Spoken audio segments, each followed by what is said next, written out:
अब हम लोग आज अध्ययन करेंगे औद्योगिक उत्पादों में सूक्ष्म जीव। क्या मतलब उसका? माइक्रोब्स इन इंडस्ट्रियल प्रोडक्ट्स, यानी कि जो हम लोग खाने पीने की वस्तुओं का इस्तेमाल करते हैं उसमें सूक्ष्म जीवों का क्या रोल होता है। आपको मालूम होना चाहिए माइक्रोबायोलॉजी की वह शाखा जिसके अंतर्गत हम सूक्ष्म जीवों के द्वारा उत्पन्न होने वाले उन पदार्थों का अध्ययन करते हैं जो व्यावसायिक दृष्टि से इम्पोर्टेंट होते हैं, इंडस्ट्रियल माइक्रोबायोलॉजी कहलाता है। जैसे इसमें क्या क्या होता है देखो, एल्कोहल युक्त पेय पदार्थ, यानी कि एल्कोहलिक जो पदार्थ होते हैं कहते हैं बेवरेजेस।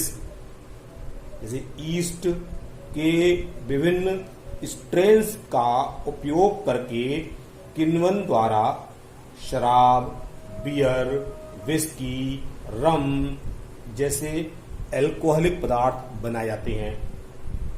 अब कैसे बनाए जाते हैं यहाँ इसका अभी हमें उल्लेख नहीं करना है। हमारा जो है आप यह ध्यान रखें कि फलों के रस को सड़ा करके इसके द्वारा ही इनका निर्माण किया जाता है। ऑर्गेनिक कंपाउंड्स यानी ऑर्गेनिक एसिड्स, जैसे अब जानते हैं सिरका है, ठीक है, जिसे कहते हैं एसिटिक एसिड। ये एसिटोबैक्टर एसिटाई नामक बैक्टीरिया से बनता है। लैक्टिक एसिड लैक्टोबैसिलस वल्गैरिस नामक बैक्टीरिया के द्वारा बनता है। इसका उपयोग जो है वो दूध की प्रोटीन के कोगुलेशन में और स्वाद उत्पन्न करने वाले कारक के रूप में इस्तेमाल किया जाता है। साइट्रिक एसिड, इसका स्रोत होता है एस्परजिलस नाइगर नामक बैक्टीरिया, ठीक है। और ये जो है प्रिजर्वेटिव कन्फेक्शनरी के रूप में इसका उपयोग करते हैं। ऐसे ऑक्जेलिक एसिड है, ब्यूटारिक एसिड है, ये सब चीजें जो होती हैं वो अलग अलग उसमें इस्तेमाल की जाती हैं। एंजाइम्स, अब जानते हैं व्हाट आर एंजाइम्स। एंजाइम जो है वो बायोलॉजिकल कैटलिस्ट या जैविक उत्प्रेरक का काम करते हैं। केमिस्ट्री में आपने पढ़ा होगा उत्प्रेरक, ऐसे ही यहां पर होते हैं एंजाइम्स। सूक्ष्म जीवों द्वारा उत्पन्न आर्थिक महत्व के एंजाइम्स जैसे स्ट्रेप्टोकाइनेज, ठीक है, ये स्ट्रेप्टोकोकस बैक्टीरिया से प्राप्त किया जाता है। इसका उपयोग जो है वो क्लॉट बस्टर के रूप में किया जाता है, यानी कि हृदयाघात हार्ट अटैक के रोगियों में रक्त वाहिनियों में जमे रुधिर के थक्के को हटाने में इसका इस्तेमाल कर किया जाता है। ये जो है थक्के को घोल देता है। ऐसी लाइपेज वसा को पचाने वाला एंजाइम है। ये कपड़ों पर लगी चिकनाई वगैरह को, दाग को धोने का काम कर सकता है। इसको कैंडिडा लिपोलिटिक कवक से प्राप्त करते हैं। पैक्टिनेज और प्रोटीएज कुछ एंजाइम होते हैं। ये जो हैं वो कोशिका भित्ति की मिडिल लेमेला मध्य पटल में उपस्थित पैक्टिन के पाचन के लिए प्रोटीएज का प्रयोग प्रोटीन के पाचन के रूप में करते हैं। घरों में फलों रस बनते हैं। आपको मालूम है, देखा होगा आपने, घर पर कभी फल का रस बनाइए, उसमें बहुत ज्यादा प्योर होता है। इसमें सेल वॉल या कोशिका के अंगों की उपस्थिति के कारण ये एकदम साफ नहीं होता है। आपको थोड़ा कैसे दिखाई देगा, ब्लर दिखाई देगा। व्यावसायिक रूप से जो फलों का रस आप देखते हैं, यूज करते हैं, जैसे जो बाजार में मिलते हैं, वो होते हैं ट्रांसपेरेंट और साफ, जबकि क्योंकि वो प्रोटीएज और पैक्टिनेज नामक एंजाइम्स के द्वारा ट्रीट किए जाते हैं, जबकि वो ज्यादा लाभदायक नहीं होते हैं। विटामिन्स भोजन के कार्बनिक घटक होते हैं जो शरीर की जैविक रासायनिक क्रियाओं को सुचारू रूप से चलाने में सहायक होते हैं।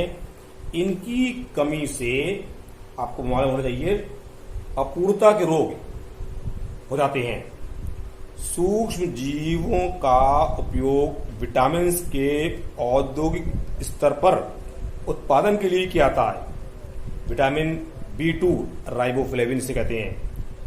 विटामिन B12 कोबालामीन का उत्पादन एक कवक होता है, नाम उसका है एशबिया गॉसिपाई, और सीडोमोनाज बैक्टीरिया से किया जाता है।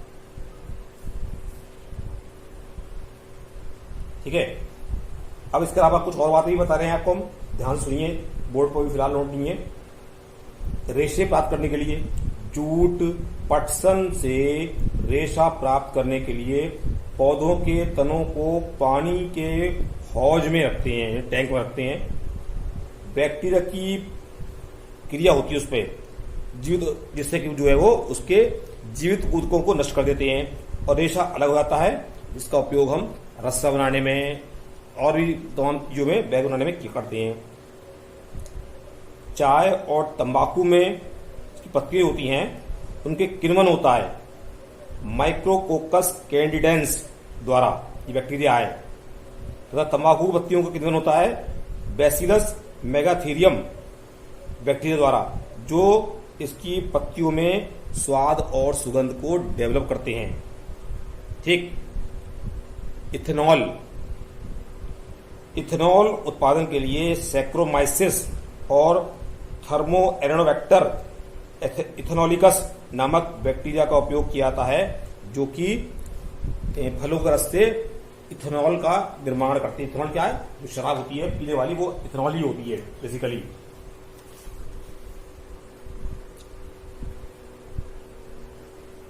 अब इसके अलावा हम कुछ और बात करते हैं, जैसे औषधि उद्योग में सूक्ष्म जीव। इसमें औषधियों के निर्माण में विभिन्न प्रकार के सूक्ष्म जीव का विशेष महत्व होता है, जिनका उपयोग असंख्य जीवन उपयोगी दवाओं के निर्माण में किया जाता है, जो विभिन्न रोगों की रोकथाम एवं निदान में सहायक होती हैं। एंटीबायोटिक्स, स्टेरॉइड, वैक्सीन, ये जो है इसके एग्जाम्पल्स हैं। एंटीबायोटिक्स होते हैं विभिन्न प्रकार के सूक्ष्म जीवों द्वारा उत्पन्न होते हैं और ये दूसरे सूक्ष्म जीवों को मारने या उनकी वृद्धि को रोकने का काम करते हैं। ठीक है, तमाम तरह के एंटीबायोटिक आज तक खोजे जा चुके हैं, जिनका उसका व्यावसायिक स्तर पर निर्माण भी हो रहा है। एलेक्जेंडर फ्लेमिंग, आप वो देखने लिखा हुआ है नाम, 1929 में इन्होंने सबसे पहले एंटीबायोटिक पेनिसिलिन को खोज किया था, जिसके लिए इन्हें नोबेल प्राइज भी मिला था। एंटीबायोटिक शब्द का प्रयोग किया था वॉक्समैन ने 1942 में।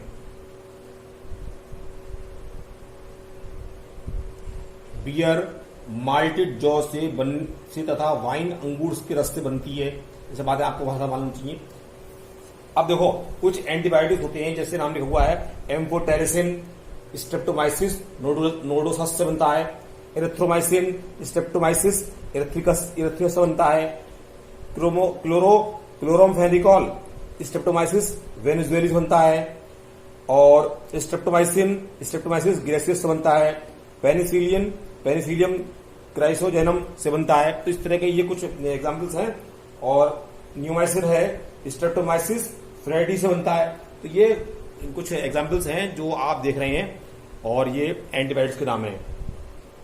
एंटीबायोटिक्स जो है वो दो प्रकार से काम करते हैं। व्यापक परास एंटीबायोटिक्स का मतलब होता है ये रोगाणुओं की अनेक जातियों के लिए प्रभावी होते हैं। ब्रॉड स्पेक्ट्रम एंटीबायोटिक्स, व्यापक परास एंटीबायोटिक। और दूसरे होते हैं संकीर्ण परास एंटीबायोटिक्स, जो कि केवल कुछ खास रोगाणुओं पर ही प्रभाव दिखाते हैं अपना। अब होते क्या है, वो एंटीबायोटिक्स होते हैं वो रोगाणु सूक्ष्म जीवों को, यानी कि जो होते हैं पैथोजेंस, उनको उनकी कोशिका भित्ति के संश्लेषण को रोक देते हैं। प्रोटीन संश्लेषण में प्रतिरोध उत्पन्न करते हैं, न्यूक्लिक एसिड्स के उपापचय को रोक देते हैं। यानी कि ये जो है एंटीबायोटिक्स होते हैं, जो पैथोजेंस होते हैं, उनके अंदर इन कामों को रोकते हैं। इनकी सेल वॉल को रोक देते हैं, प्रोटीन फॉर्मेशन को रोक देते हैं, न्यूक्लिक एसिड के मेटाबॉलिज्म को रोक देते हैं, जिससे कि जो है वो अपना आगे ग्रोथ नहीं कर पाते हैं।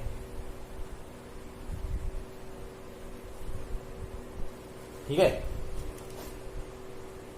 बाकी बातें हम बाद में होंगी, इतना आप ध्यान रखें। तो ये जो है आपका इस चैप्टर से रिलेटेड जो एक टॉपिक था वो नजर आ गया। अब आप लोग अपने नोट्स को अप टू डेट करते रहिए और अपनी डाउट्स को पूछने के लिए आप लोग संपर्क कर सकते हैं। मतलब सामने प्रांगण में उपस्थित होकर के भी आप अपनी समस्याओं का निराकरण करें। आइए, पूछिए, जाइए। क्योंकि लेकिन इसमें जो है जो प्रोटोकॉल है उसका आपको विशेष ध्यान रखना पड़ेगा। जब भी घर से निकलें, सैनिटाइजर, मास्क और सोशल डिस्टेंसिंग ये बहुत अनिवार्य है। जब तक कि सरकारी गाइडलाइन इस प्रकार की जारी न हो जाए कि आप लोग फ्री हैं, तब तक आप लोग पुरानी गाइडलाइंस को मानते रहिए। और पढ़ाई बहुत जरूरी है, क्योंकि इसके बगैर आपका जीवन संभव नहीं है, सफल नहीं है, तो वो भी जरूरी है। लेकिन अब थोड़ा एहतियात के साथ, ठीक है।